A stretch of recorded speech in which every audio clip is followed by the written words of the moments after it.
Okay. Any objections to starting, anybody? It's 7 o'clock. I want to be respectful of everybody's time coming out tonight. Welcome. You good over there, Cable? Okay. And can folks hear me okay? In the back? Okay, great. So welcome. If you're here to talk about the rail trail or investing in timeshares on Springdale Ave or anything like that, you got the wrong night. We have something much more important to talk about tonight. We got to talk trash tonight. Or as my wife affectionately refers to it, we have trash talk to get through here tonight. So welcome. Our goal here this evening is to try to share and explain the planning process that we went through here at the town, and to try and get your input and answer any questions, all the questions that we can, and to do our best to inform the community and to reflect the community's input in these plans. Yes, I am. Yep. And so I'm the chairman of the Dover Recycle Committee. Chris Paulson's my name. I'm a Dover resident for 14 years now. I've been a soccer coach for probably my first 6 years, and a member of the Recycling Committee, working very closely with Craig Hughes and the transfer station operations for the last 8 years, I believe, and I've been chairman for the last 5 or so. We have other members.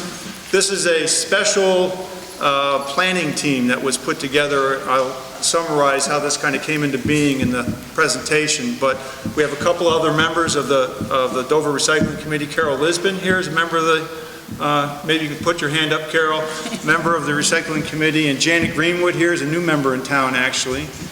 Janet's been very helpful. And we have Kathy Mercer here from the Mass Department of Environmental Protection, DEP, and we have Craig Hughes, our superintendent of streets, the operator of our transfer station. So this group has worked for about a year now, interviewing a bunch of towns and various other sites, and putting together what we thought was the best possible, least intrusive proposal that we could muster. So, so there's only about 15 slides to go through. There's if anybody doesn't have a handout, there are handouts that you can refer to, and keep notes are at the back there. I recommend it. And you might note, I'm glad I mentioned that, you might note that there is a very sizable appendix in this thing, and it might be helpful for some of your questions and answers, and we can turn to that as appropriate. But basically, there's just 15 slides we want to try to cover, and I think because it is just that, and to make this as interactive as possible, why don't you all feel free to ask questions and interrupt as you see fit as we move along slide to slide. Okay? I mentioned, yeah, that's it. So let's see. That's the plan, and somehow, okay, somehow that is advanced.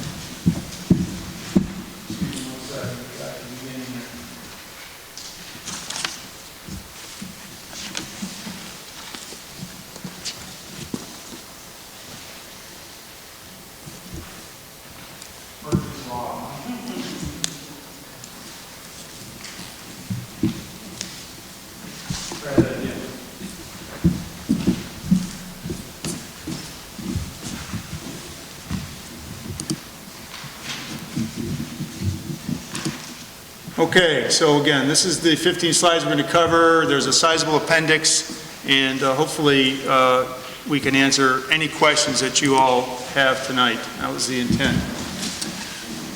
This slide here, we put in this preface slide because there was a number of questions coming forward. Was this just another effort due to budget pressures to shift services that had been covered by tax dollars previously to a fee-for-service basis? We may have seen this in other parts of the town budgets, sports at the high school, some of the extracurricular activities. suffered from that. So we wanted to get it out right on the table. The genesis for this notion of pay as you throw was not an effort to pay for services another way. It was really to update the town's model for waste management to be really kind of up to date with best practices. It was really necessary to change residents' behavior. You'll see what the numbers show in a second, and this is proven, tried and true, as the best way to change residents' behavior, to be a little more sensitive to their solid waste practices. This was, again, the genesis was to reduce Dover's solid waste and get it just in line with other communities like it in the state. Right now it's way out of line, which you'll see in a second, which would reduce the greenhouse CO2 and greenhouse gases commensurate with that waste. And then it's easy savings for the town. It's actually low-hanging fruit right there to be had, and you'll see that in a second as well. So, working from this distance,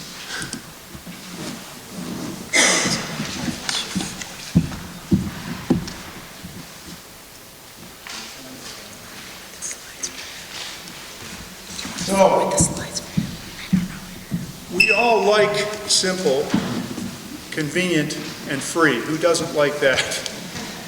That's actually one of the, I've always loved that about our transfer station. You pay your $10 one time, you get a sticker for your vehicle, and after that there's no hassle. It's very convenient, it's very simple, and it's free. The problem is, and there's all kinds of cases like this in our society, simple, convenient, and free does not always engender the right behavior, okay?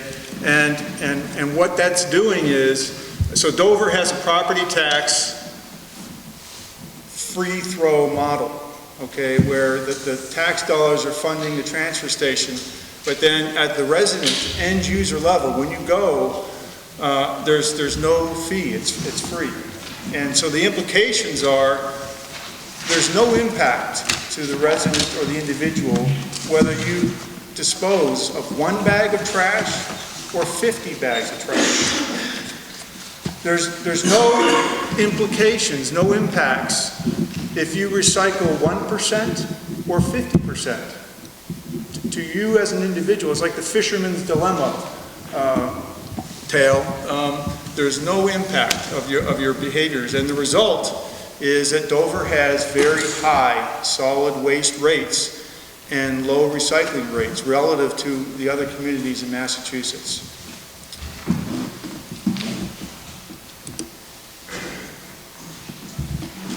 Here are the numbers, so it's not just me saying it. Dover's in the bottom 10% of towns in Massachusetts. This is lifted right out of our 2014 town report. In 2014, we were ranked 226th out of 240 towns that reported. Okay? In 2015, the update is we're ranked 238th, so we've gotten worse, and we're 238th now out of 253 communities. Sir? First, I'm offended that it's free, and the trash, yes. Yeah. And yeah. I don't understand, could Mass DEP explain that? And sure. I'd also like to understand how a town that does not have commercial pickup is the same in proportion to the other towns. So I put the free in quotations, and I represented it as free to the end user. So of course it's not free. I was trying to suggest as an end user, when you're at the transfer station, it doesn't matter whether you dispose of 1 bag or 50 bags. It costs everybody who throws anything away the time and energy and effort and cost expense to get to the transfer Okay, okay, yeah. Okay. So I'll give Kathy an opportunity to elaborate on these, but this is all Mass DEP data. Ellie, And, sorry? just a second. Ellie? Oh, wait, I hadn't finished responding to the question. Oh, okay, sorry. So, one second, so this is Mass DEP reported data, and it's actually on a per household basis. So it's the households that are serviced by the municipality and it's pounds per household. So it's normalized to some extent. Kathy, I don't know if you want to elaborate on it. Sure. So each year, at Mass DEP asks communities across the state to report their solid waste and recycling tonnages. And we get reports from most communities, not all. You can see it changes from year to year. In one year, there may have been 240 that reported, another year 258 reported, or 253. They're voluntary reports. We get them every year from communities, and it tells us about households served by your municipal program. It gives us solid waste tonnage, recycling tonnage, and a whole host of other information. For those that fill out these reports, you know they're very extensive. So this is based on data that we get from communities. We don't, within the agency, we don't generate the ranking. For the community and the work that was done here in Dover, there was a desire to see how Dover fell relative to other communities in the state. So we basically did a calculation of pounds per household served. Okay, the average amount of pounds of trash per household based on the reports we get from communities, and just put them in order from the lowest generation of trash per household to the highest generation of trash per household. So that's where this data comes from. Yes. What are the average number of pounds per household, and what are the top ranked? The next couple slides, It you're going fills to in a show you little some more, nice yes. pictures of that, and it's DEP data, again, that we're reflecting here. Ma'am, you had a question. You said that stickers cost $10. I thought the stickers were free. Yeah, I think I misstated that. They are free, sorry. I have another question. Now that you're not having commercial people coming in to dump the trash that's not necessarily for Dover, how much is this non-recyclable stuff going to change? Because you have the possibility of having other towns' trash picked up by a commercial person, dumped here. I know we're not doing it now, but how likely is that going to change these numbers? So, And number three, okay. how many of these towns that we're being compared to have that little shack at the beginning of the entrance to their trash place, that you have to have a sticker, a person has to check it before you get into the transfer station? We have so many cars out there Yeah. with no stickers on, and why can't we put our stickers in our tax bill every year? Sure. So we know they don't miss it. Yeah. So the Dover Trucking, which the company that used the transfer station, dropped off about 560 tons, 1/4 of the tonnage that was of solid waste that was dropped off at the transfer station. So that is going away from the first of the year. Now, it just so happens they also served about 560 households in town, so about 1/4 of the households. And so it doesn't change.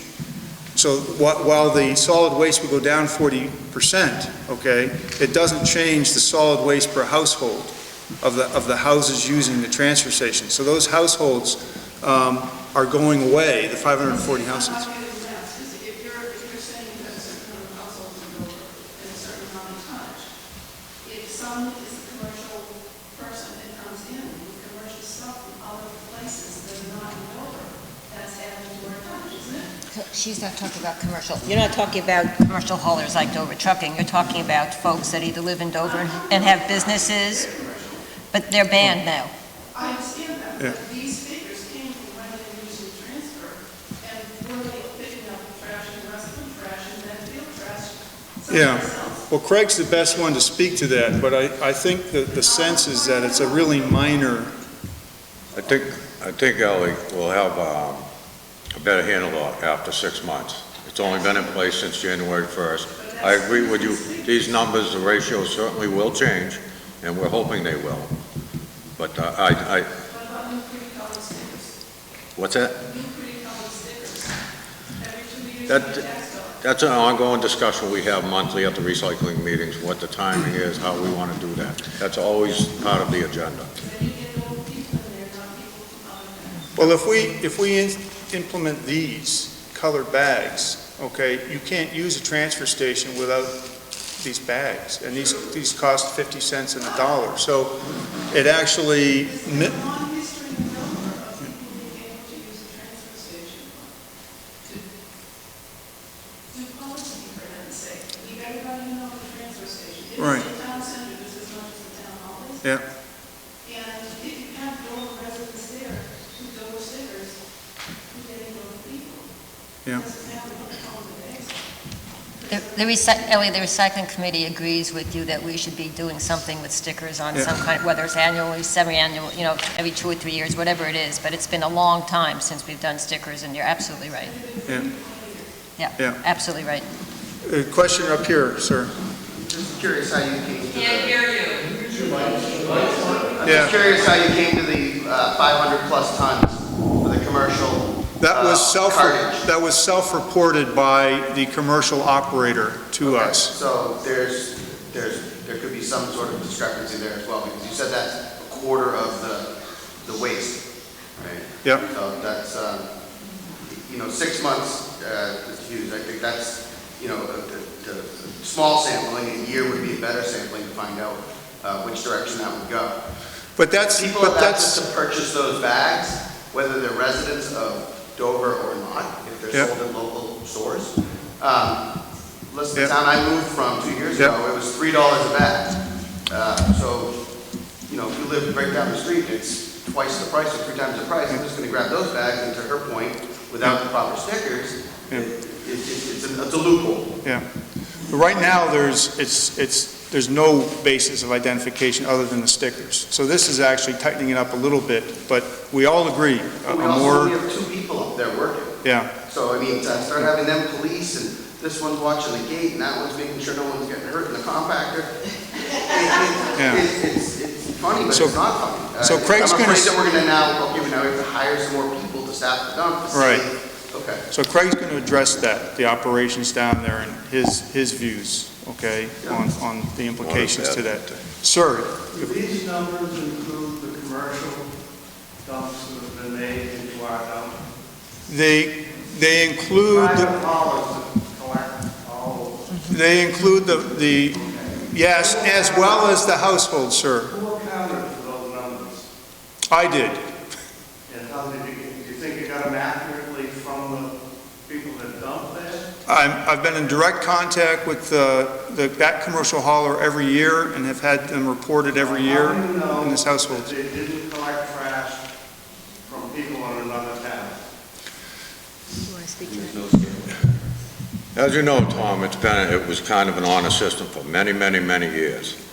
And, occasionally, I had to speak to him twice because I personally saw out-of-town trash. And this was towards the end, not saying all along, but it's always was the honor system. It was a handshake done 50 years ago, But we improved on that and so forth, but now there's no question. They're not dumping now in Dover, are they? Not from the 1st of January. How much will that reduce those numbers? 40%. No, so just to clarify, it won't reduce these numbers because these numbers are per household. And they're the users of the transfer station, okay? So all the users of Dover Trucking are now going to go to Wheelabrator, the households and the trash. So these numbers will not change. The numerator and the denominator are both changing. You know what? You're confusing me. I can't agree with what you just said. I can't conclude that. Focus. If I may help a little bit, it can be a little confusing. The trash overall will certainly go down substantially with the commercial hauler not tipping at your transfer station anymore. So you'll see a reduction in the total amount of trash coming to your transfer station. But because the way this is calculated on the amount of trash a household generates, that is accounted for whether a person delivers it to the transfer station themselves or whether the person was a customer of a private hauler. So it's still going to continue to be on a per household metric, which is what Chris is describing. Commercial people represent. 500. So, sir, 500 tons were included in this that Dover Trucking was delivering, as well as 500 houses. Both of those come out of the equation with Dover Trucking They removed. pick up from 500 towns, Five- 500 houses. Yes, yeah. And you call that how many tons? 500 tons. So it's the same, it's a ton per household. It's the same rate that as the users of the transfer station. Now, the one thing I can tell you, this same subject came up in Dennis last year, and it was on the town ballot, and it went away big time. Never even got close, I think for the same reason. And they charge a flat fee for the year, and it's not cheap, it's $140 per sticker. Yeah, well, hopefully you'll... It's a bigger town, Yeah. and a much bigger town in the summer. Yeah. May I suggest that perhaps you allow us to give you some more information and proceed with some of the slides and save your questions for a little bit, see if we can answer some of the questions that are coming up. Thank you. Okay, so I'm going to proceed. A couple just other points that I wanted to make on this, especially as you look to the 2015 data. The ranking does not correlate with affluence, okay? If you notice some of the towns that we're ranked with here, that are in close proximity, they're larger towns with substantially less income per household. So I don't know if you can see it, but there's Lynn, Waltham, Burlington. In 2015, it's Methuen, Waltham, Lawrence. We've also provided more notable comparisons at the bottom right corner of this slide of more affluent towns that actually have pay-as-you-throw. And you can see kind of how they're achieving. And we actually visited Littleton and Duxbury among those towns.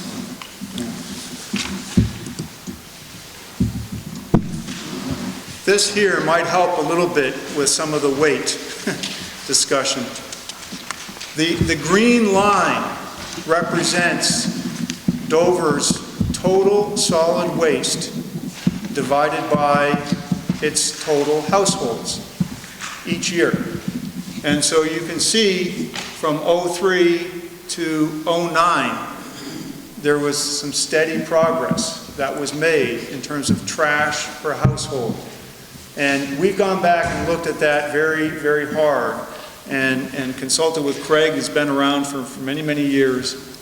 And our conclusion was that that progress was really when the recycling at the transfer station came on stream. And many options to divert were made available to the citizens in that time frame.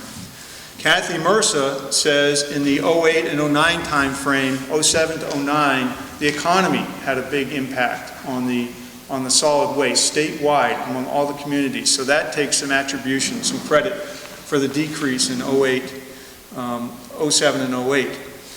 And then since '09, we have been flat.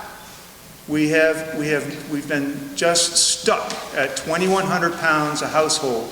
And I can't tell you all of the initiatives that have gone through at the transfer station in an effort to recycle, introduced ways to divert the solid waste stream. And they've largely been without any success. And in fact, since '12, we're backtracking. We're actually increasing our solid waste per household. The other point that I just wanted to point out on this is someone asked about the average or the means, okay? So I put two marks on here. In blue, so you can see where Dover is in '15 at the 2,134 pounds per household, okay? That is double the household rate, the mean for houses that have pay-as-you-throw, which you can see the green X there in the bottom right corner. That's the house, that's the mean for the houses in towns that have pay-as-you-throw. The blue is the mean, the average for the houses in the towns that don't have pay-as-you-throw. So there's a couple more slides that puts us into some more perspective coming up. Sir? I'm curious what you think the reasoning is why there's been several years of flatlining for recycling. We have, so that there's a slide, I think it's after this one, that actually shows what we've tried to do and what we've looked at and the efforts that we've made. We have not been able to have any impact. What's the answer? Why do you think we flatlined here for several years? Yeah.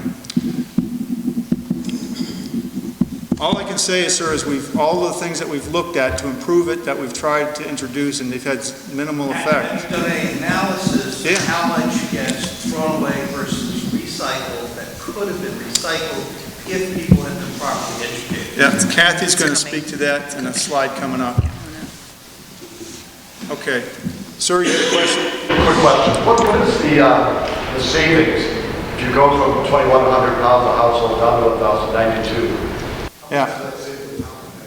So that, it goes down 500 tons, it's about $40,000.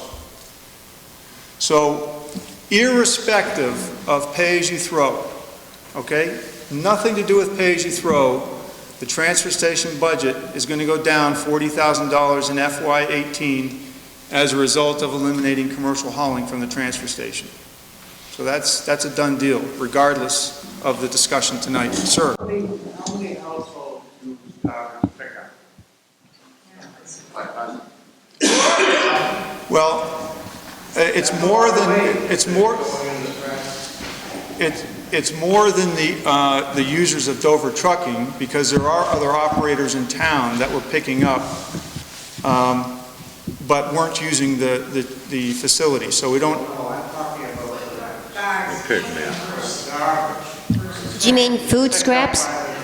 Food scraps? How many households? For food scraps. Is that what you're talking about, the pig man? And that used to be mandatory, and it went away. It was never mandatory, but it's about, 220 households? 220 households, according to the Board of Health, that manages that program. Well, what if you said you can't put any garbage into the transfer station? Does that make a difference in the weight, the amount?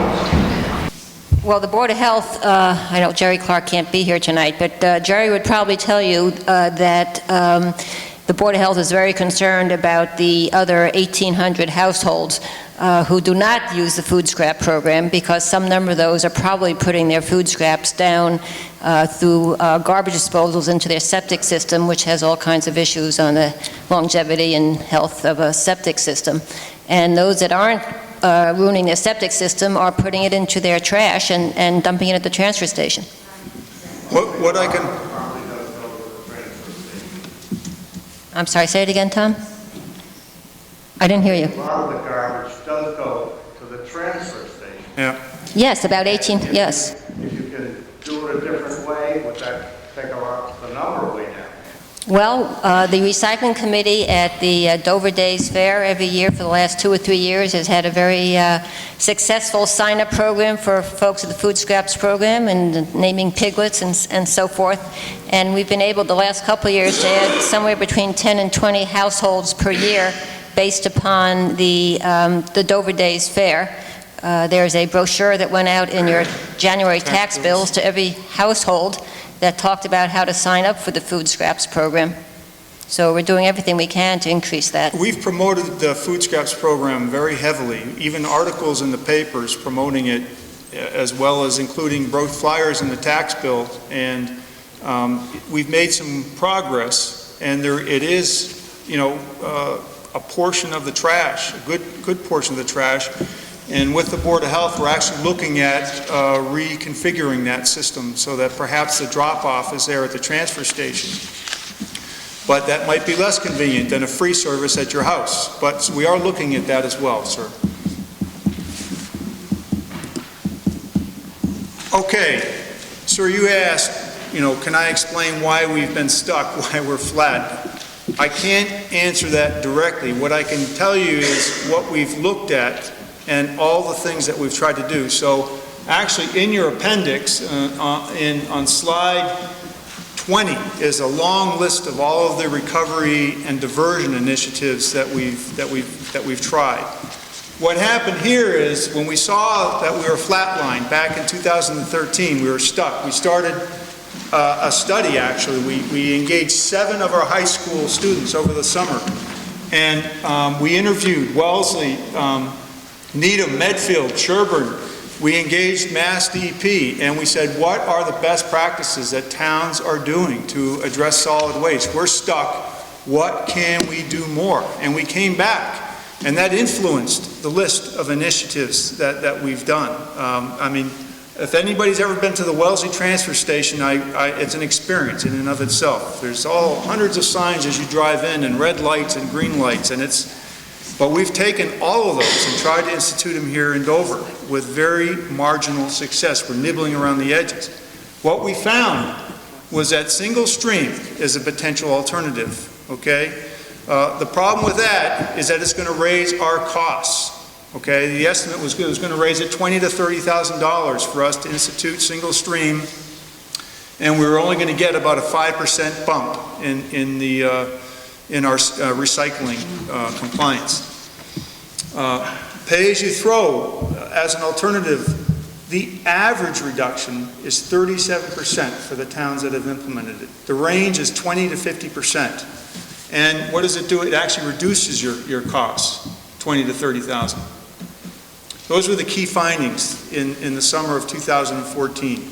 Those were reported into the Board of Selectmen. They were reported into the Recycling Committee.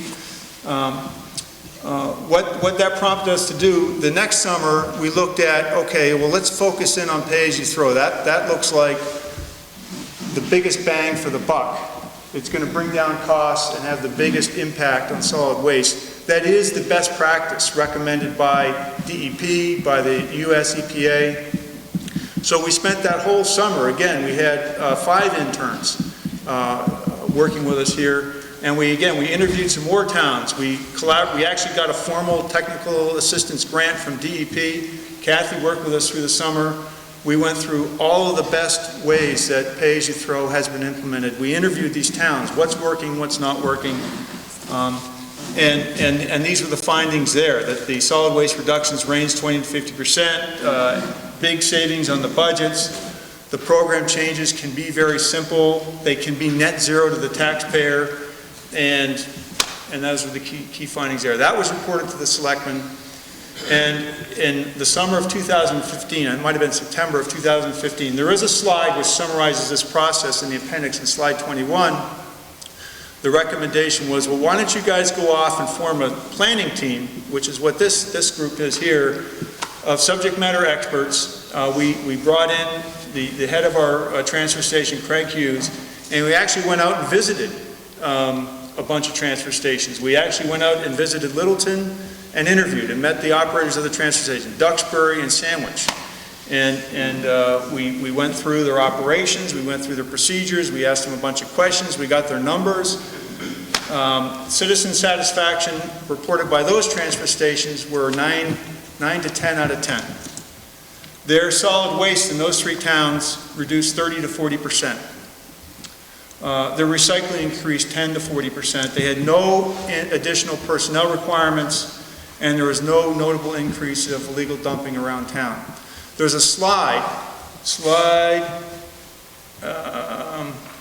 18 in your appendix, and that is every pay-as-you-throw implementation in the state since 2008, with the savings that they've achieved in the first year of pay-as-you-throw, the second year, and the third year, if they're old enough. And for those towns that we had the data, how much money they saved, how much they reduced their budgets. And I know you have black and white copies, but it's a lighter shade. The red ones, which are a lighter shade, are towns that have a transfer station just like us. And every one of those, you can see, is in the 20 to 70% savings range. Sir? So the $10,000 to $20,000 bump in the single stream numbers, is that inclusive of the savings for the refuse you're taking out of the tip? That's net of reduced refuse so tipping fees for the solid waste and increased cost to get rid of the waste versus how we're getting rid of it today as clean, uncontaminated recycling. I have a question about slide 18.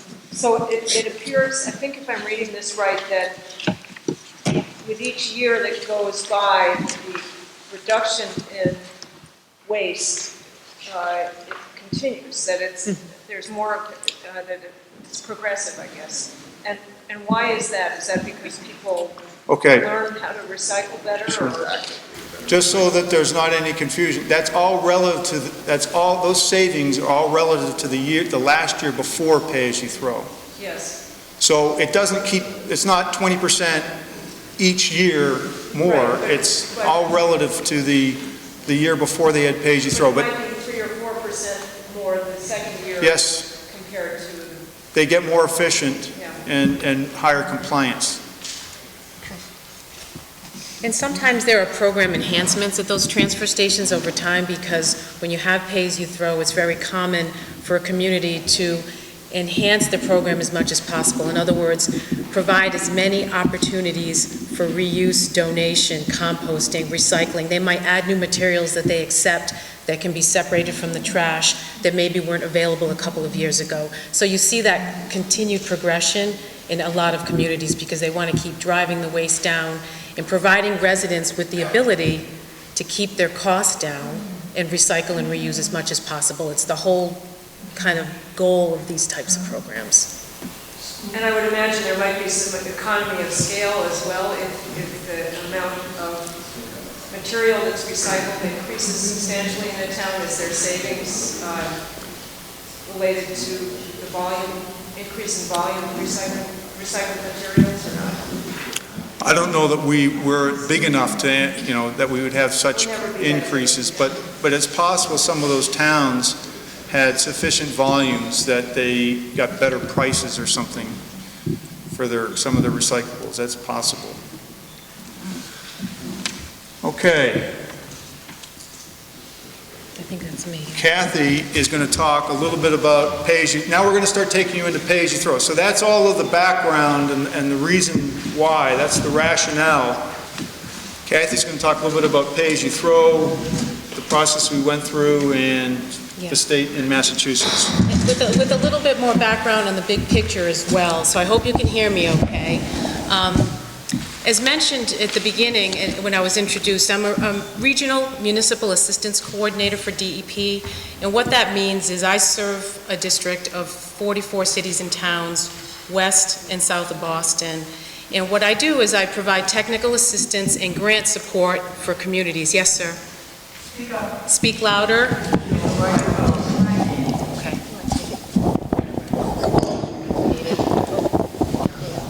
Okay, I'll give this a try. If I get too loud, give me a signal, please. Can you hear me better now? Very good, okay. So I have 44 communities in my district. I've been doing this for nearly 20 years, and as I was starting to say, is that I provide technical assistance and grant support for communities that are trying to reduce waste, recycle more, and compost more. So a lot of experience under my belt. In my district, of the 44 communities I serve, 23 of them have pay-as-you-throw programs, and of those 23, 7 of them are transfer stations. So there's a lot of terrific and valuable experience right here in the region. I've had the great opportunity over the past couple of years, I think it's been 2 years now, to provide technical assistance to Dover, working with Craig Hughes and the Recycling Committee, and really just taking a deep dive into the program. I must say I've been very impressed with the depth of research and the due diligence that this team has put into this. I've worked with communities over the last couple of decades. Many have been successful going to a pay-as-you-throw program, but the level of depth and research that this committee has put into it is very impressive. To really try to identify best practices and really think about what the best fit for Dover is. Because this is not a cookie-cutter type of situation. You really want to think about what's best for you as a community. We know from DEP's perspective, the way you're going to save save money and have the greatest impact on the environment in terms of lightening your footprint is to reduce your trash, simply. It's not about increasing recycling as much as it is about reducing your trash first. And so we always start by looking at the trash. That's what this pie chart's about. This is your trash. This is the trash, this is where Dover sends its trash, to Wheelabrator in Millbury. That's an incinerator. So Dover, along with a couple of dozen other communities, all send their trash to this incinerator. Every 3 years, DEP does an audit of the incinerator to see what's coming through the facility as trash that's being burned. This is what we're still burning at that facility. So if you take a look at it, you can see about half of it could still be recycled or composted. And this is after all of the good programs we have out here. And you indeed have a good program, but we're still throwing a lot away. It's very obvious. You can see the paper, the plastic, the electronics, metals. These are valuable materials that we don't want to throw away. So when they go to a waste combustor like Wheelabrator, you'll get that one burst of energy when it goes through the incineration process. Energy capture is good, but then you lose the value of the materials themselves. So that you can never make new products and packaging from the paper and from the metal and from the glass that you would have if we had captured it up front. We also know that incinerators are very large emitters of greenhouse gases in our state. And so we want to think about our actions and our impacts on the environment and what we can do both to save money and have an impact on greenhouse gases. The EPA tells us that about 42% of greenhouse gases in the US come from the life cycle of the consumer goods and the food that we use, from production through disposal. So our basic use of goods and food produce a great deal of greenhouse gases. We need to rethink how we're using materials. Can we skip to the next slide? So when we look at trash, let's talk about pay-as-you-throw for a couple of minutes. So knowing that trash is the problem, if we really focus on that really singularly, pay-as-you-throw or SMART, which is save money and reduce trash, that's another acronym you might see for it. The EPA coined that a couple of years ago. It really is true, frankly, these programs, the SMART programs. They do save money. They do reduce trash, without question. There are thousands of SMART programs across the US. There are 145 of them in Massachusetts. So 42% of Massachusetts has a pay-as-you-throw program right now. There are new programs that come online every year. And once a community goes to pay-as-you-throw, they don't turn back because they see it works. It saves money. There's always that initial kind of, to get over the hump, the change, it's something different. But once that change takes place, it's really a no-brainer, a no big deal, and you all bear the savings from that. And they're really fair because they work like a utility. It's like water, it's like electricity. You're paying for the amount of service that you're using. And that's one of the benefits of these programs, because regardless of the enhancements that curbside programs or transfer stations can provide to communities, when a resident has to pull out your wallet, when I have to pull out my wallet to pay for that service, it makes me stop and think. And that's where the change occurs. That's why pay-as-you-throw works, because it's a direct incentive to think about the cost of trash and do something a little differently. And so it does encourage more recycling, more composting, more donation, more reuse, more thinking about what we're buying. It really does make that difference. And it gives you individual control over your costs at home. So a homeowner that might generate one bag every couple of weeks, they're paying a very small amount for the service because they're using less of that service. And those who generate a lot of trash, they have that option to do so, but they would just be paying their fair amount for that amount of trash. And it's market-based. You know, people understand market-based systems. They're fair, they're equitable. I will tell you in one of the appendices in the back, it's slide 18 that was highlighted that Chris mentioned. A number of those are transfer station communities that are highlighted. They've had some phenomenal results, very impressive. So if you don't have the time right now to look at it, please take it home and take a look at it when you have time. You'll see that many communities are doing a really sound job of these programs. The next slide is going to show us a map of what my colleagues and I put together each year. It's a little hard to see on the screen, but I'll describe it to you. When we talked a little bit earlier in the presentation about how we at DEP receive solid waste and recycling data from communities across the state. We calculate on a pounds per household basis what the generation is. And what that does is that because we know the programs in different communities, it gives us a glimpse at which communities and which programs are driving waste down in the most effective way. It gives us an idea of the best management practices. It shows us what's cost effective. And so on this map, the more red a community shows on the map is an indicator of higher pounds per household, more pounds per household generated on average. Yes, sir. Why do you reconcile it by household instead of by resident? Because collection services in general are by household. Much of the state is curbside communities, and so services are provided on a per household basis rather than a per capita basis. But household size may very well vary in a manner very similar to your map. It varies, and we have looked at that, and that question has come up. I've seen it vary from a little, maybe 2.5 people per household to a little over 3 people per household. The state average is very close to 3 people per household. And I believe we looked at Dover several months ago when we did another presentation for the selectmen, very close to 3 people per household. Again, it's averages. There's no perfect calculation. But what it does is it gives us a general glimpse. So if you can see that there's such variation between communities that are generating a lot more trash per household and those generating half as much. It really has everything to do with how much trash they're putting out.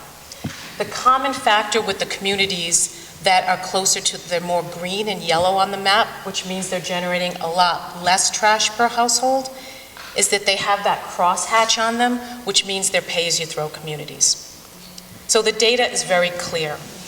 It's very obvious to us that that is a common factor for success in lowering trash generation in general for communities that have pay-as-you-throw programs. It's a little hard to see that inset on the right, which a little blow up with Dover in the center of it. But to just give you a closer look at Dover, which does fall into that 2001 to 2250 pounds per household category, it's pretty red. There are others in the state that do struggle with that as well. And there are different reasons for that, but you can see that there are others, some neighbors around you, there are varying colors and different programs that take place. But it's a great opportunity right now to just reflect on your program and think about what you'd like to see for the future and what enhancements could be made so that you could be one of those, what we would call the high performers, the communities that generate a lot less waste. Yes? A couple of questions, not all of you. What are we spending gets budgeted for waste in town this year, for the whole year? What would the goal be?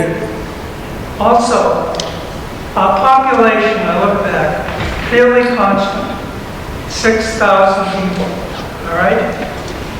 What is a normal, you talk about eliminating waste. What's the base number of waste that a town like this that is not densely populated, we have 17 square miles, and 5 of those square miles are in permanent conservation. Talk about improving the environment. Nothing improves the environment more than woods, forests, open land, protection of water. We have our own septic systems and our own waste systems, individually maintained by the citizens. So tell me, what is the goal for this town? What is the average in waste? What's the budget? And what's our goal? And what's the goal of this program? And you will see some projections in the next couple of slides. Do we have those actual numbers? They will be coming up in the next couple of slides. The other thing I'd like to know is, who are the 42 towns? Do you have a list of them? 42? Oh, the 145 towns with pay-as-you-throw? I believe they're listed. They're actually part of the handout you have tonight. How do our towns like Sherburne, Weston, how do towns on the North Shore that are similar in population, what are their goals? So we can compare that. Goals are, not every community sets certain goals. What's the goal of this program? Yeah, sir, We if will I we may, will get to that, yes. if I may just point out, Kathy hasn't gotten to it, but the blue ribbon here on this slide are the towns with pay-as-you-throw. This is the, let me just say, this is the trash per year, per household, on this blue ribbon. The mean, the average there is 1,100 pounds per household. That's our goal, sir, an average. No. There's no reason why this town should not be able to achieve that. Dover, what's the reasonable amount that you Oh, want to develop sure. of waste that you can't do anything about? Yeah, we've, You can't ask the people to stop eating. right. So we've actually anticipated about 20% reduction, And we sir. can't ask the stores who pack things in cardboard to de-cardboard our items. Jim, we did our analysis based upon the most conservative data that we had. So when Chris talked about the experience of the 140-plus towns that have pay-as-you-throw, and they're finding trash reductions of between 20 and 50%, we did our analysis saying, wouldn't it be great if Dover could just do the minimum, which is 20%? And I would say, just as an aside, that I appreciate your comment about the open space in Dover and its impact on the environment, and I hope that you'll be voting for the Springdale article at town meeting. Well, by the way, I spent 13 years in open space. Okay, I'm somewhat aware of it. I want to get back to the basic question. I think we need to look at what are we spending, what is our goal? Yes. Now, the other thing I'm going to comment, tell me how to convince me that paying to throw trash away causes people no care. No, I think it causes them to be more careless, because they just say, well, I'm paying for it, so I'm going to dump it all. I go to the dump, most of the people I see recycle. What I don't see is when the trucks come in and they go up on the ramp, they go up and dump theirs off the ramp. Question, how are we managing this? What are the goals for management of the site itself? What would more strict management impact the volume? I would really appreciate it. This last slide is really another general slide statewide, and then the very next one begins with the specific proposal for Dover. So I think it will satisfy and help answer some of those questions, if I may just jump right ahead to that. Yes. We are entitled to see those numbers. Yes, and that's all included in here. We're Absolutely. going to bring your attention to them. There's a tremendous amount of data that's backing all of this, just so you know, and it will be all available to you. It's in those handouts, and if you need it in another format, we can provide that as well. There's one other question. Yes, sir. Could I ask you to go back one slide? We have the map. It's a little difficult to read this, and I can't quite tell what is Wellesley, if I read this correctly, it has no municipal program. What? I'm looking at the map on the right. No, Wellesley does not have, it has a municipal program, it doesn't have pay-as-you-throw. I understand. Just looked over there. Right. They have incredible recycling rates, about 53% or 49%. Well, wait, recycling rate is one thing, but what about their tons per household of garbage, if you will? Well, you could see they fall into that yellow category. I can't see that. Yeah, it's a yellowish category. It appears to be at approximately the 1,251 to 500 pounds per household is my best estimate looking at it on this map. 1,500. So, yeah, so it's probably, about a third less than we are. Yes. They're not pay-as-you-go. But when you say they have no program, they do have a very strong PR program, as I recall. Yeah, they're a real outlier for towns without pay-as-you-throw, what they've achieved. That's one of the reasons we went over and interviewed with the operator, and I personally sat down for hours with that gentleman, who I believe is deceased now. he's retired. He retired. Not deceased. And we've incorporated every trick in the trade that I could take into our transfer station possible. I think there's the one thing missing, and I think it's it's I don't know if he's paid on commission, I was never able to determine that, or whether they have an enterprise fund set up there in Wellesley or not, but there's a personal dynamic, I believe, in Wellesley, of how that operation is run and incentive and motivated. It was a very capital-intensive facility to build. I believe it was more than $7 million to build that facility. Yeah. When they did do it, it's very state-of-the-art. It is an anomaly. It's a gem. Communities from all over the place will come to see it. It's extraordinary. They broker their materials on a scale that large businesses would. I've lived in Dover for about 18 years now, and before that, for 24 years, I lived in Wellesley. And I was aware of the program they had. And it was a very extensive PR program with all sorts of marketing, not just at the transfer station, but townwide, in the newspaper, etc. And it worked. And Wellesley has been very proud of the fact that they were one of the original recycling, etc., etc. And all I'm really asking is, in comparing the actions that we take, have we looked at what the cost of a real professional PR program would be versus the potential results of that versus the pay-as-you-throw? We considered that, sir, and our assessment was the cost would be equivalent to the savings that we're anticipating out of this program, and it would only yield a few percentage points impact on recycling. It would not have anywhere close to the impact on solid waste that we're anticipating here. I do want to be mindful of the time, and we're just on the edge of presenting what we have in mind, which is so minimal. I want to make sure that I get it across to you. So I want to get us. By the way, What did I do? Did I just? when you're talking about a rate, it's like when you sign up for your TV. It is not a guaranteed rate, and it's not a fixed rate. I want to bring this up. When you talk about investing in capital equipment, the life of that is some guarantee and fixed. When you're talking about rates, you're talking about changing rates. We're talking about a program that we look at the growth of the costs here. The other issue that I think needs to be off the table here, in this town, the assessments are quite high. The average assessments approach $1 million. Where our rate has gone up. The tax bills are quite high.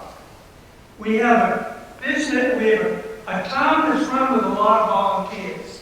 We have a volunteer fire and EMT. Where is the money going? Why is this not part of the cost of running town and manage it effectively? Some people in this town get zero. If you have a kid in school, 2 kids in school, you're tax-free. But if you don't have children in the school, you're talking about a heavy cost.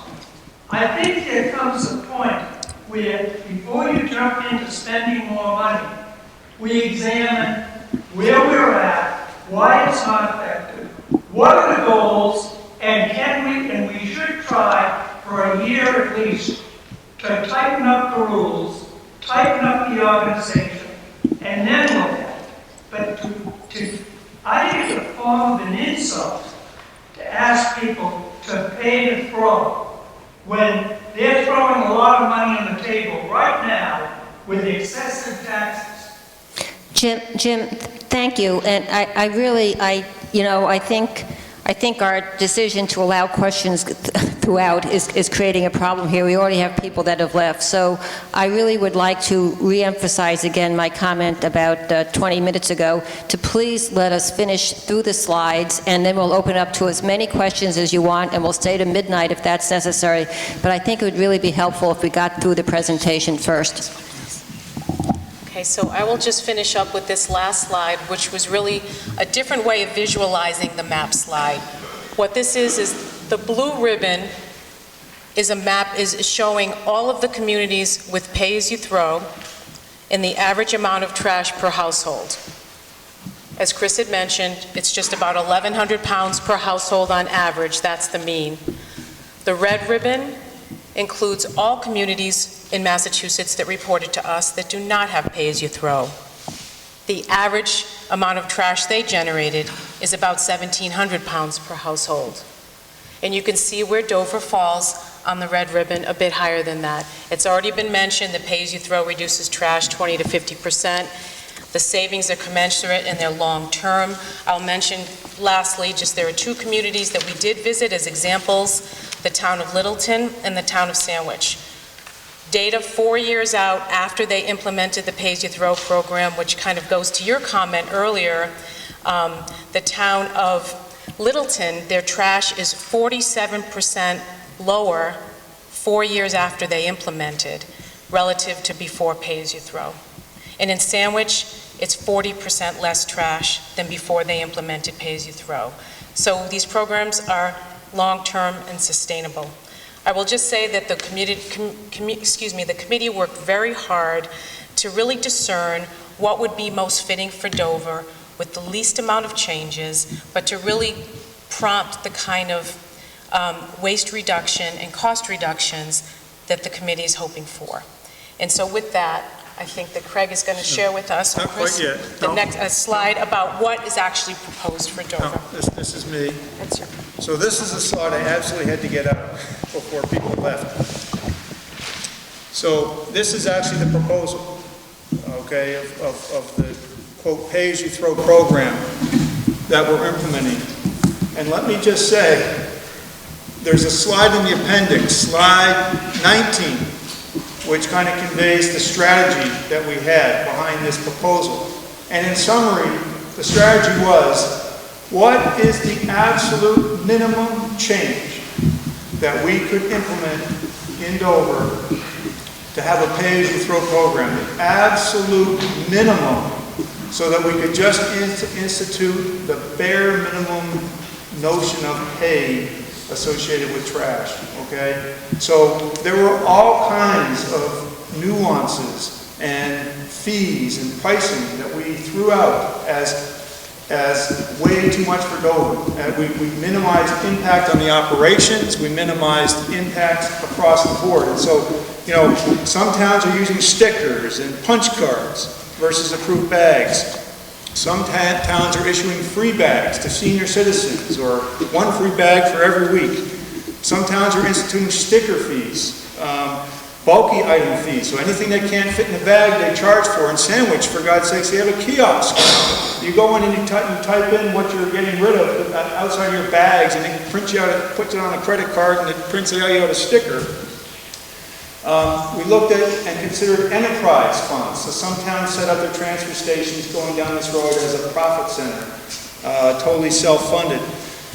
I was a fan, if we were going to do this, that it be a net zero cost to the taxpayer. So I really pushed this committee, how could we not get this money back to the taxpayer as a rebate in some form? And again, it just introduced complexities that we felt ultimately were a bridge too far. So what you have here, it's literally just the introduction of plastic bags, approved bags. That's at the bare minimum require approved bags. There's 2 of them here, there's a bunch in the back. And so what that means is that, you know, instead of buying the Glad bags or whatever brand bags that you buy today at the stores you buy them in, probably you buy these ones.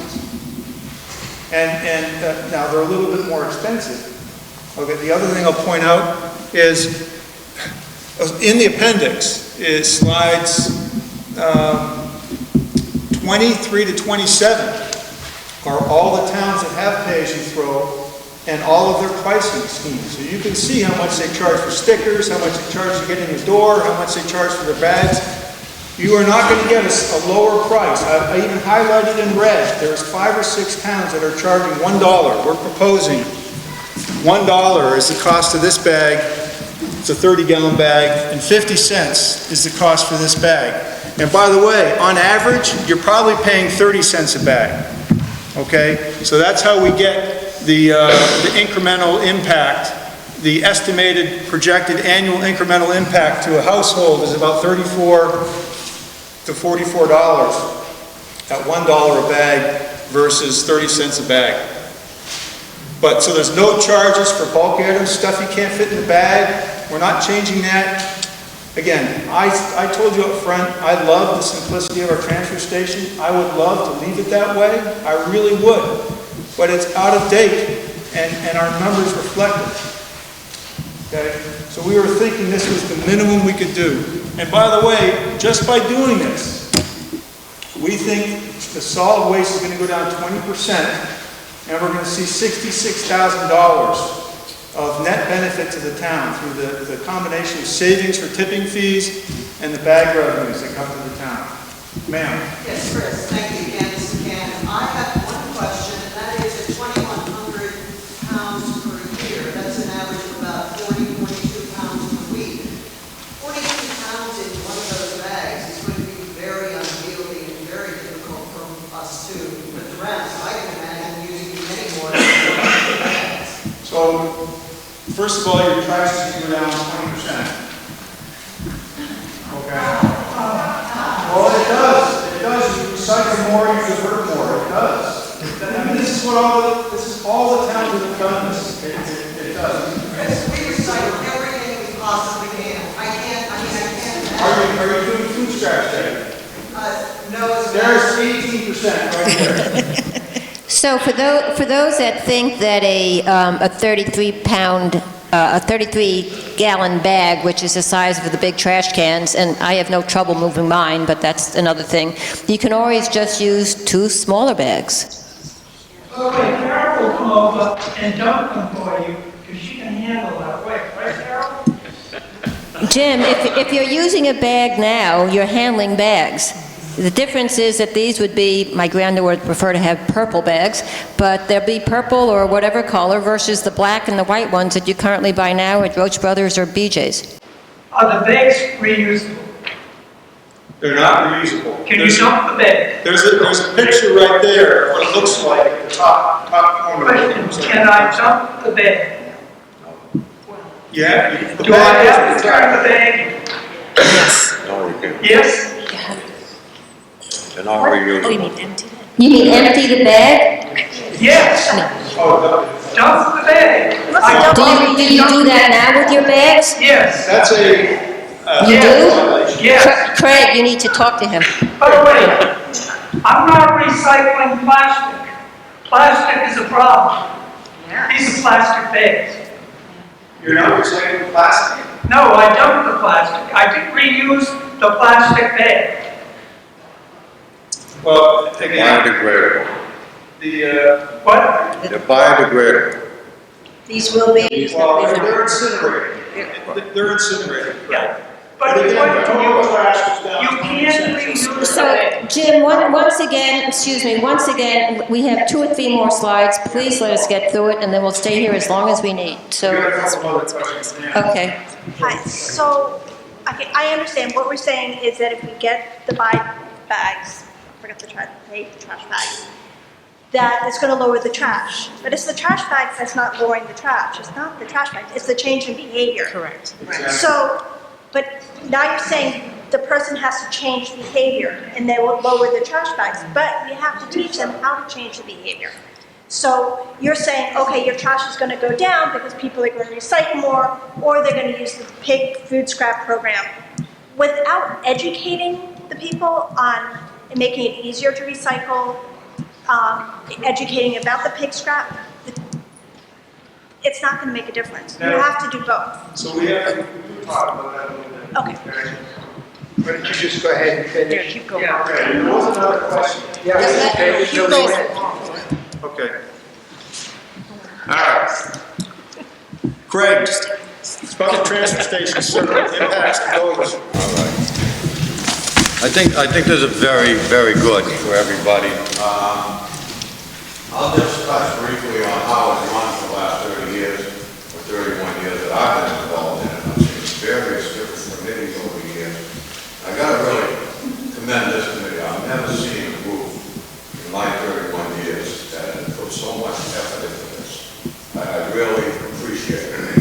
I was not convinced 2 years ago when they came to me with this idea at all. I felt like a lot of you out there.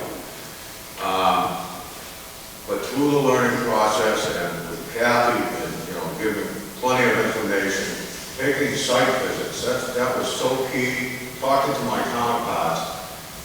it does, it will make sense, it can work. We are set up so much more perfectly than a lot of the places we visited. I mean, we are set up, whoever designed that back in the 80s, this is where we're at, and it can really work without any additional labor. It can be monitored much better. I'll briefly talk, Jim, just about goals. My goal is, when I see that number of 238 out of 256 or whatever it is, that really hurts me. Because I oversee that place. And for years, I don't know why we were flatlining and what was going on. I can't understand. There's so many people out there, new people, that do recycle every hard and strong. I don't know the answer to why it stays like that. The tonnage has gone down. I don't quite understand what's going on. But if this is another tool to make it work, and the goal, my goal, is to do much better than that 238. This town has got always taken pride in having #1 school systems, infrastructure. The finance committees have run this town, do a fabulous job. And I see that number where the transfer station sticks out like a sore thumb every now and then. You see it in Boston Globe. I'm embarrassed, and it really hurts me to see that.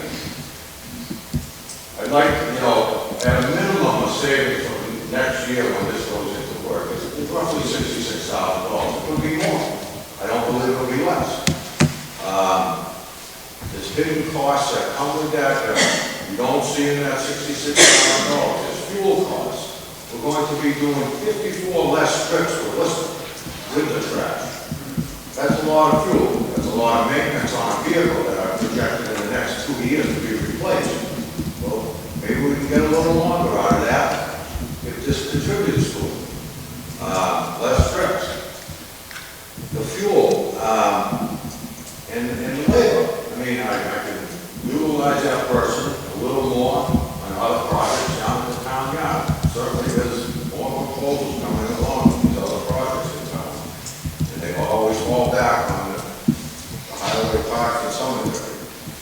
But there's no additional cost to set up. Like I said, we studied this, I think it was about 15 years ago or so, we first looked into this, and at the time it wasn't for nobody. And maybe now is not the time to go. But we have to do something to recycle. I watch up there do really recycle. I gotta give credit to the people that do it. I wish I could give you all the gold stars, because it just blows my mind why those numbers are like that. But I do see what does still go in the waste stream, and we can do much better. I was not sold on it 2.5, 3 years ago. Until I went to these facilities and I saw, and we have one of the nicest facilities up there, and I compliment the fellows that work there and the other staff and the garage that assist them when we can. But I certainly would like you to take this home, read through the numbers. We really didn't have a lot of time to explain it. We'll take all these comments. That's what this is all about tonight. It's just an open meeting to hear your input. I'm just speaking from my point of view. Some of those hidden costs that, I just mentioned the vehicle and the tires. You get a new set of tires on that truck every year. It's always rolling. So those things all add up. But I think we can do better recycling. My goal is to someday to see that place by doing this program is to be self-sufficient. No budget. No budget for the long term. It's a revolving account. What comes in, runs that place. That's what I like to see, like a lot of other towns do. So that's my feeling. And, if it was to happen, we phase it in, 3 months. You're not going to get penalized. You're not going to be arrested for the wrong color bag in the first 3 months or whatever. We're going to work with people. Try to make it happen. But I think the town can certainly do a little better. But though as a class act town, we really do things right around here.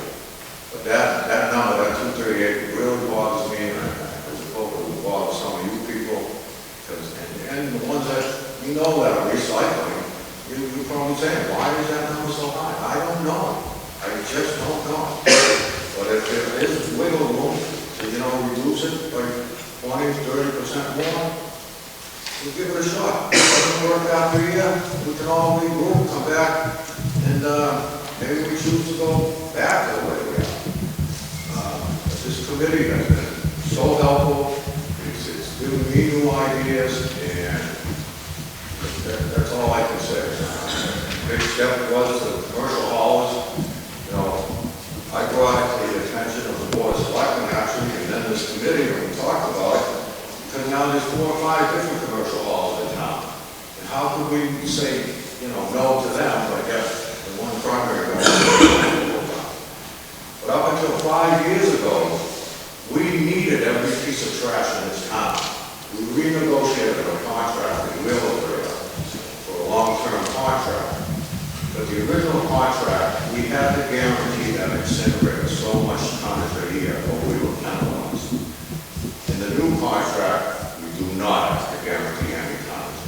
So that was part of why we looked into the commercial part of it and removing, or asking, to remove. But for instances, sure,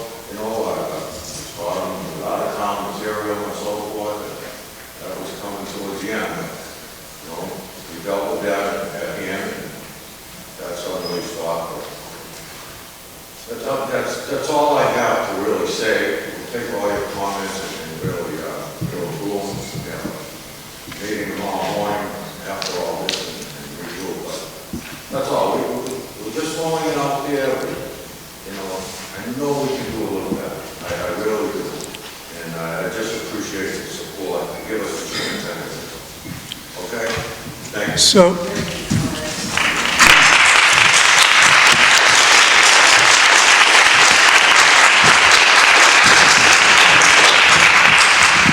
how do you do that?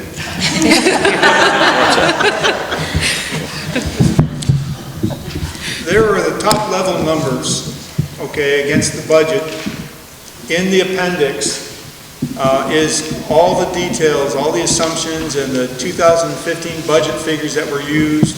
This has been work, we've been working, collaborating with the warrant committee on this, and we're part of the warrant committee open hearing on the 10th, I think it is? 20th.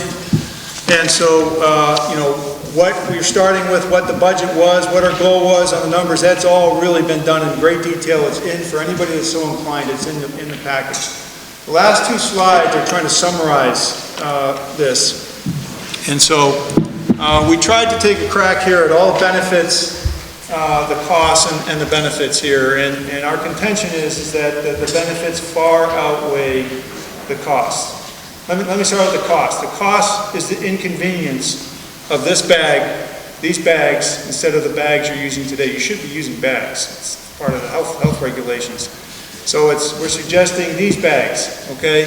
The other cost is that, yes, it's about $1 more a week out of pocket. That's our estimates.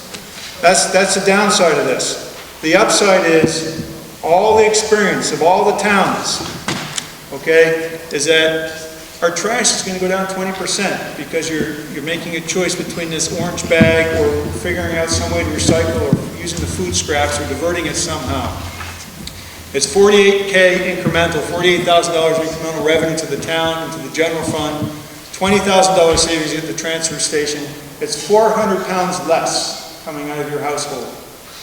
It's 236 tons less for the town. And it's 1,600 metric tons less CO2 and greenhouse gas. Just to summarize, pay as you throw, what we've proposed here and its impacts, this is not bleeding edge. This is a couple of decades at least old. It's well documented, it's tried and true. It's proven as the best practice, the best methodology for reducing trash. We've looked at alternatives. We have a long list in the appendix, whatever it was, 23 or whatever, of other things that we're doing. Single stream is going to raise costs. Then you really would have been screaming. This is reducing costs and it's reducing the trash. This proposal is the bare minimum that we could come up with.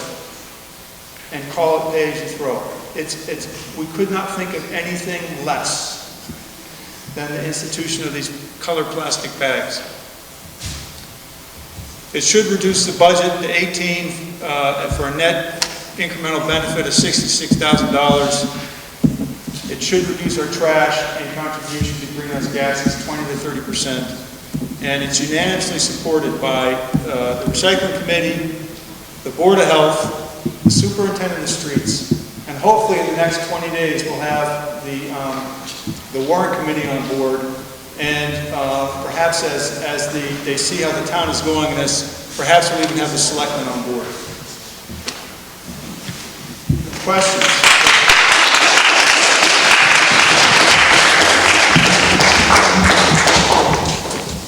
Tracy. Thanks, Chris. Tracy. I'm thrilled to see this proposal, and I want to thank all of you who have worked on this so hard for so long, for taking the time to research it so thoroughly and present something that's so well thought out.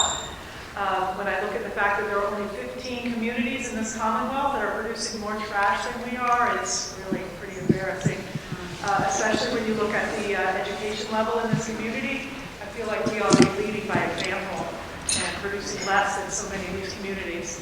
If we have 2,000 households in Dover and we're producing, as the statistic said, about 1,000 pounds more than the average in the state, that's 2 million pounds of trash a year that we're producing in excess.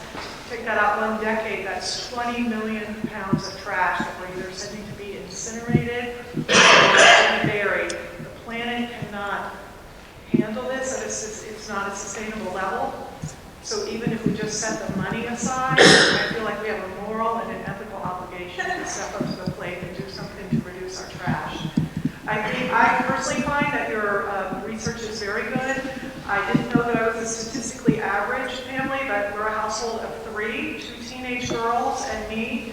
We produce 1 30-gallon bag of trash a week. Once in a blue moon, we have an additional bag, so if you use your numbers, it's going to cost my family $32 a year to participate in this, and I'm more than happy to spend that amount of money. I would spend triple or more than that to help reduce our waste. I do think that you have to get people in their wallets, even if it's a relatively small amount of money, to get their attention.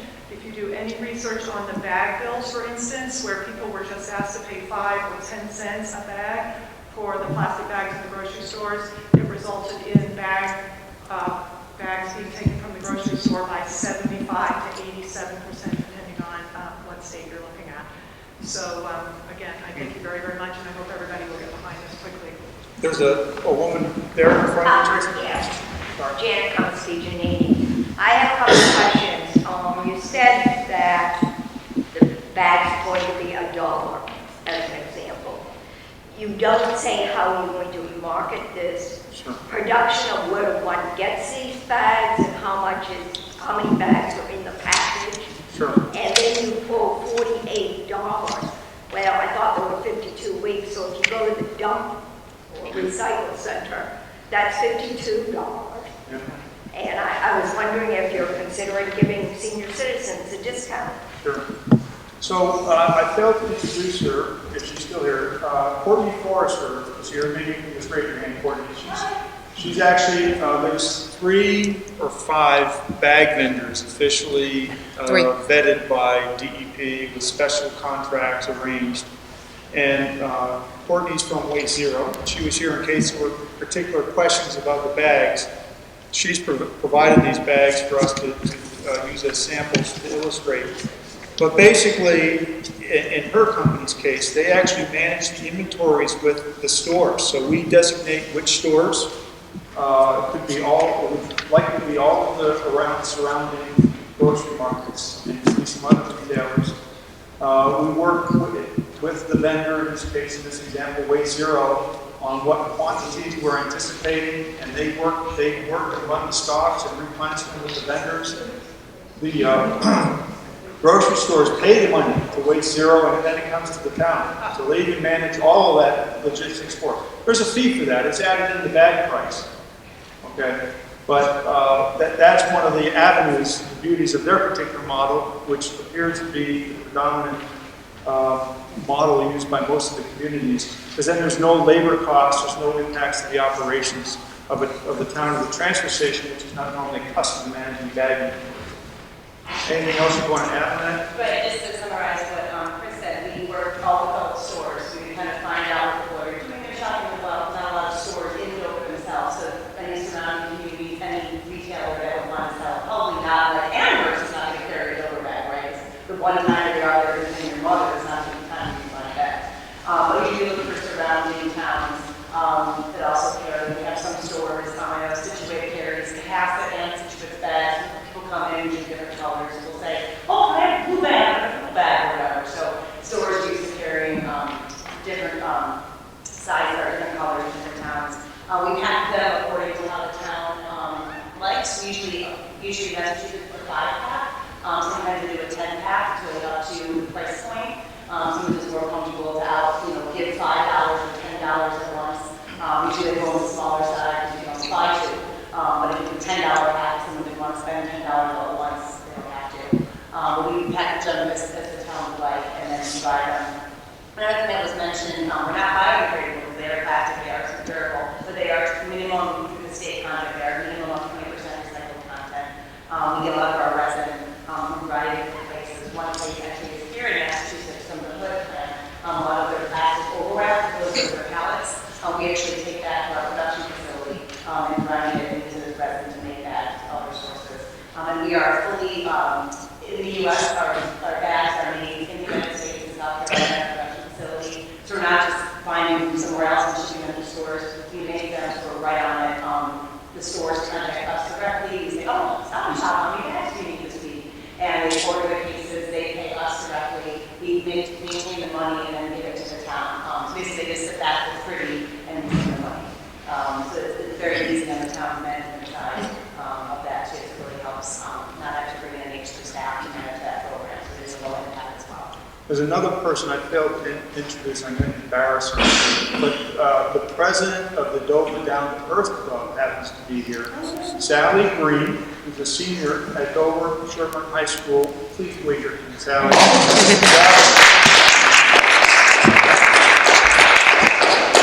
Sally was one of the interns, of the probably 10 that have passed through over the last few years, whose intellect and energy we leveraged over the summers to do many of these studies with the EP. There were some other questions, sir. Is the smaller bags going to be available? Yes, so this is, this is a 15-gallon bag, and maybe that's not small enough. In fact, Carol was suggesting she needs a smaller one. I think you have an 8-gallon bag? We have a standard 8-gallon size, which is kind of our standard size that we offer, but we can kind of do custom. We do a 104, so that's really tiny. But usually we'll do an 8. We have some communities that do it, especially transit stations, because it's a little more convenient as well. We make custom size bags. So one of the things that there's, I think it's the immediate slide, and the first slide in the appendix is the next steps that we're anticipating. And if the town does support the proposal at the town meeting, we've got 3 months in there to sort out the specifics for the bag vendor on what bags and what stores and how many, and the price point. And the price point is the difference. That $48 is the incremental. That's the outside that makes the thing that you'll spend over the bags you currently buy. So it's an extra 70 cents a bag. On average, you're spending 30 cents a bag currently times the number of bags. It's 54 or whatever. Yeah?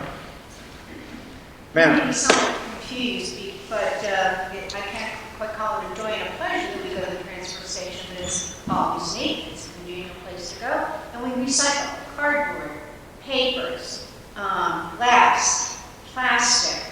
And is that, if we have it's all free. A can of cat food or something, are we supposed to put it in a bag? Will those what you do with recycling, go away? whatever you do with recycling today, you just do it and do more of it. However it is that you do it.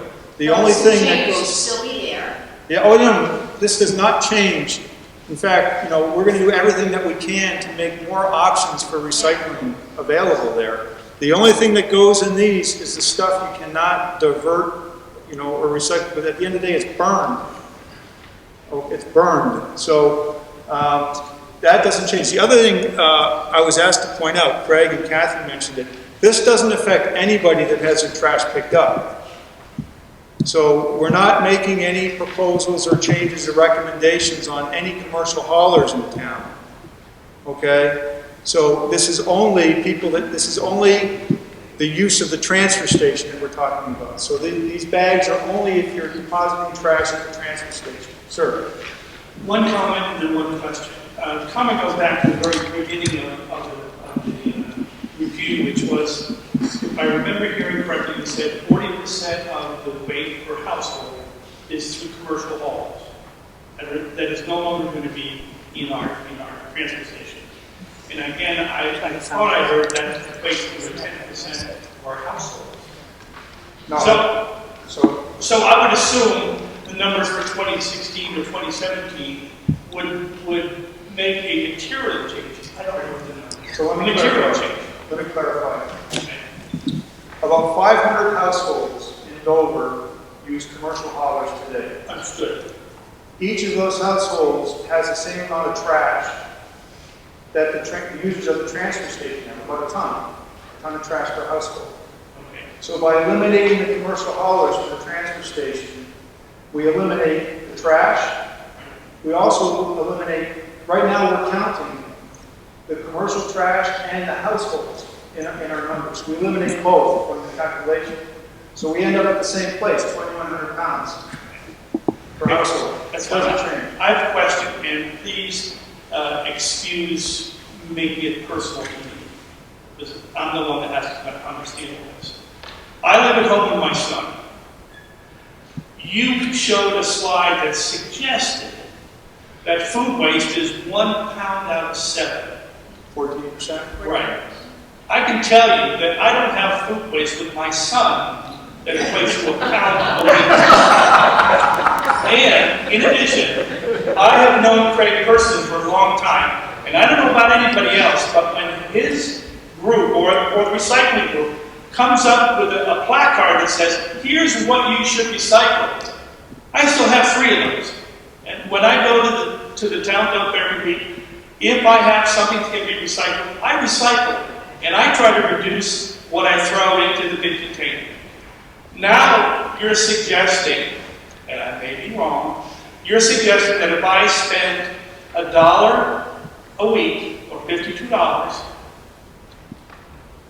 my behavior in theory is going to change. I can assure you that I worry about what I do with fluorescent bulbs. I worry about what I do with the thermometer. So I don't see any price that you've got up there to change my personal behavior, but you're offering me a financial disincentive. So there's no doubt, and it may be all the people here are the best recyclers in town. Okay, there's no doubt this is going to improve some people's situations. All we can say is the average experience by all the other towns is actually 37%. Okay, I'm just saying that's what the history is, and that's what And I'm thinking right now as a small household, you're probably generating a relatively small amount of trash compared to maybe a larger household. And so I generate a small amount of trash that would go into the container behind the shack. Yeah. I recycle plastics, glass, metal, cardboard, paper, electronics when I have it. I go to that facility looking for what I can do to reduce what I throw out. And I can stand for better education.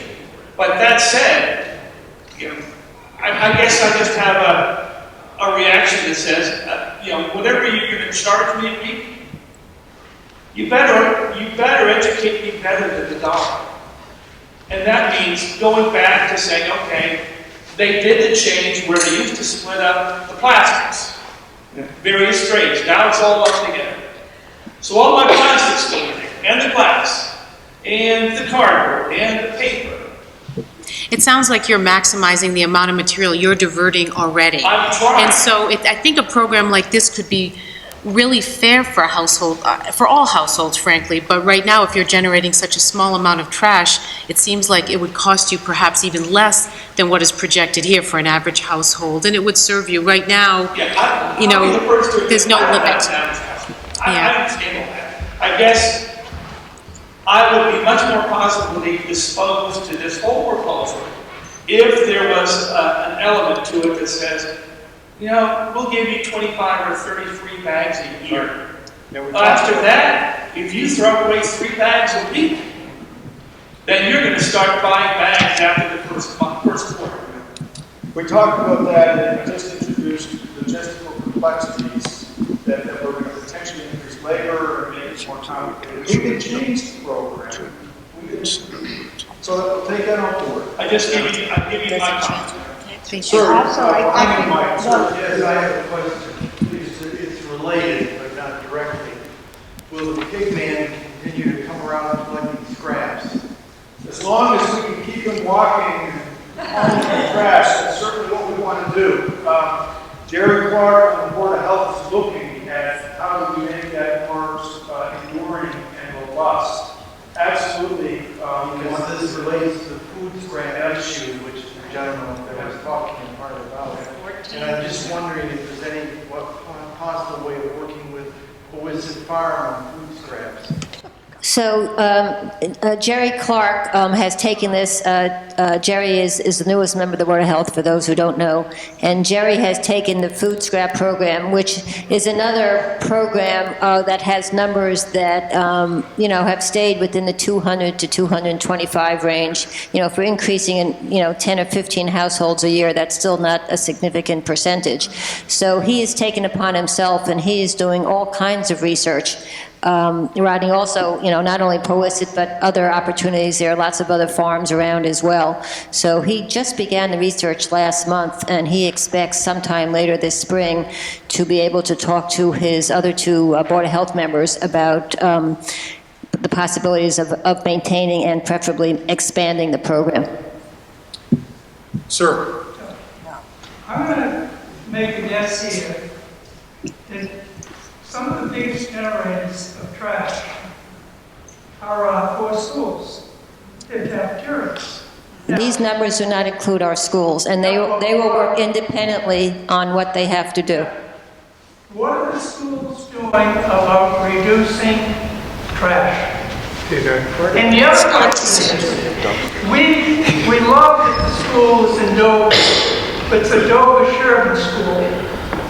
How do we share that responsibility? Jim, this is not an issue for the recycling committee. The Dover-Sherburne School and the school committee understands their trash needs, their recycling needs.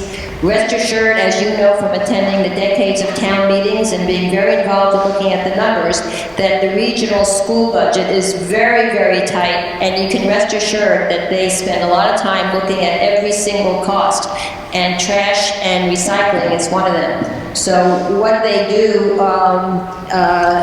is as independent of not only the Dover budget, meaning Craig's transfer station budget, but is also not the purview of this recycling committee. Chickering School is involved in their own trash disposal as well, and they are working with Jerry Clark from the Board of Health to look at the food scraps issue as well. Do you have anything else you want to add? I know that they take food that's not used, and Jean May comes and picks it up and brings it to a facility for people to use that food. And the schools also are a big supplier of the pig farmer. Yeah. The schools have nothing to do with a 238 ranking. Sir. I've got a question. Assuming this goes through, does that mean that it's mandatory for every resident in Dover to buy the bags? Number one, and well, that's part one of my question. Is that correct? If you want to use the transfer station, yeah, and deposit your solid waste, your trash at the transfer station, is mandatory to put your trash in our containers. Right, okay. So given that fact, what happens, you say that there's not going to be any need for an increase in management. What happens if Joe Blow comes with his green 33-gallon, non-store bought bag and dumps it in there? I mean, Wade and Michael can't be monitoring the bins there all the time. So what's the... Yes, actually they can both. We are set up much better, like I said, compared to the towns we visited.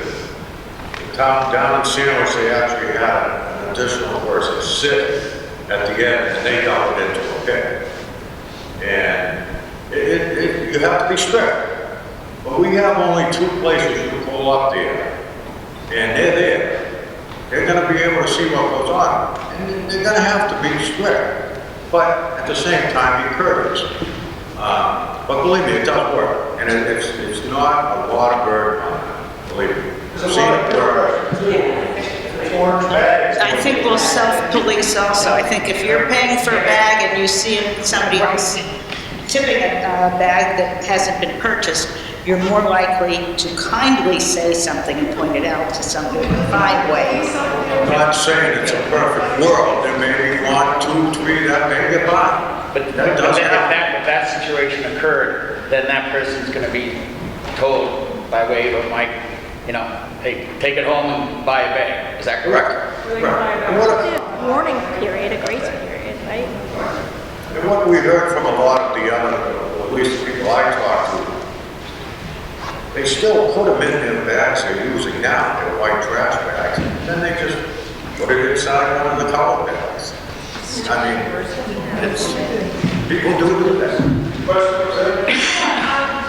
I'm a little confused about the for-hire trash trucks. Those are who you call haulers.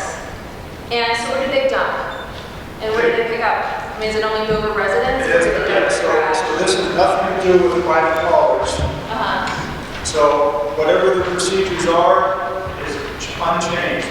But I don't know what the procedure is. Do they dump in our... No, many of them use Willow Grader. They have their own places that they contract. Some can be landfills, some can be... Okay, so it's not... I wasn't sure. I was thinking that they were dumping in... One of them was. That's why you're confused. One of them was, and then as of the first, right, as of the first of the year, they're no longer allowed to dump there. All right. Well, I think that's a lot there. And also, so Chickering and Dover Sherburne don't use the Dover dump for their trash either. They're someplace else. They have a private commercial hauler that they use Okay. for their trash. They use the big farm for their food scraps. Okay. Sir. Thank you. Several people have mentioned directly or alluded to the need for an education marketing program, whatever you want to call it. What plans have you made for that, assuming this goes through? What will it cost? How long will it take? And how can the average citizen help? So, we glossed over it really quickly. There's actually a whole implementation plan that details out specifics. We had 3 months planned for phasing, and it was something like it was August, September, and October.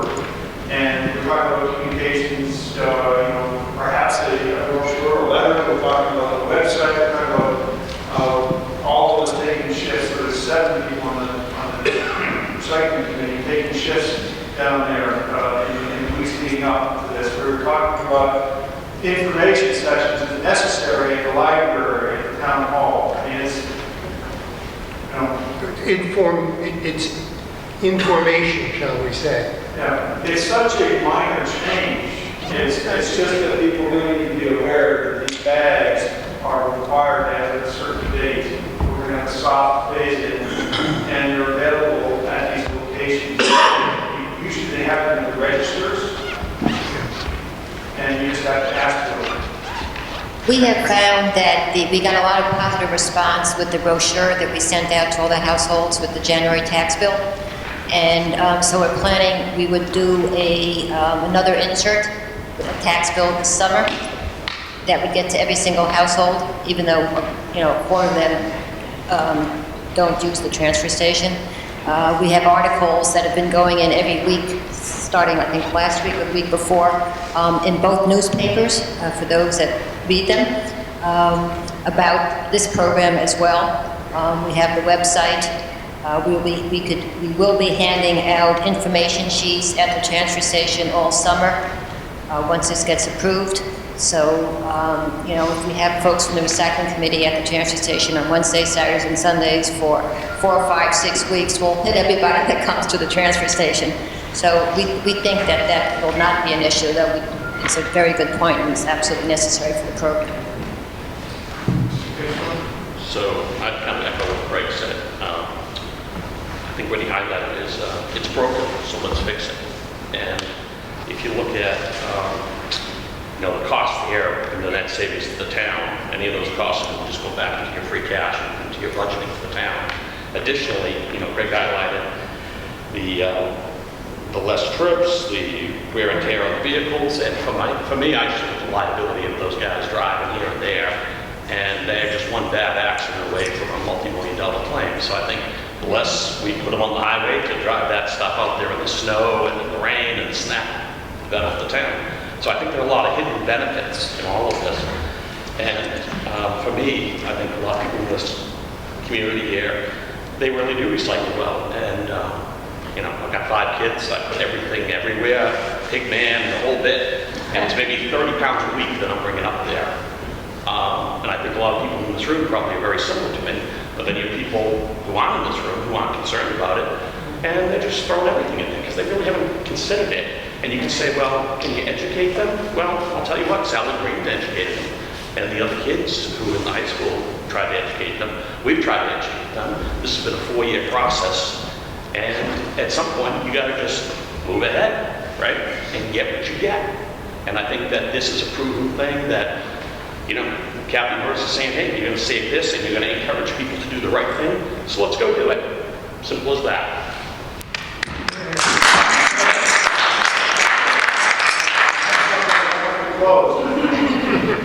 Thanks very much for coming tonight. And, I think there's anybody's welcome to reach out and contact me or myself or our contact information on the site. Thanks again very much for coming.